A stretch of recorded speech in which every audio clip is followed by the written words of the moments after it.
It is November 16th, 2025, and this is a message to my future self about living below your means. And this is also a message to everybody else out there that probably wants to do the same thing. Because I realize falling for these bullshit scams and courses and ways to make money online is not necessarily necessary unless you have like a really good idea. I would argue with anybody that if you have like a comfortable job that it's not stressful, you truly like it, and for a bonus it even pays good, you'd be surprised how much money sorry, you'll be surprised on how much money you could actually, save for certain occasions.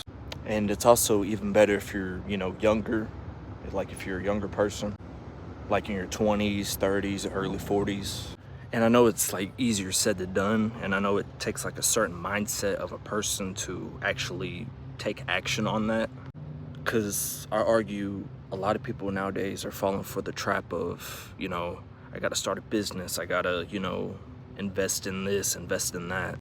I'm not necessarily saying investing is a bad thing, but investing smart in the right things like high yield savings accounts, ETFs, the S&P 500.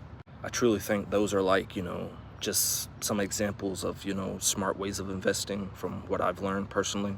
And again, I'm not knocking on people trying to make money online. I'm just saying there's more easier ways, more less stressful ways of, actually building wealth over time. And I think the way I'm trying to explain it is more of the boring, slow way, but I think it's more simpler and easier if you really think about it. Live below your means, have simple clothes, not having a lot of, bullshit in your house. The only real expense I would say that you would have to spend a lot of money on for real is, eating healthy, because I don't think that's too bad. Because in my personal opinion, again, I think eating healthy health is way more important than wealth by a long shot. Of course, wealth, can aid in that, health wise, but I don't know. I feel like there's a lot of workarounds to that. But yeah, this is just part one of, my opinion on it, and I'll probably update it in the future about how I feel about it. But yeah, see you.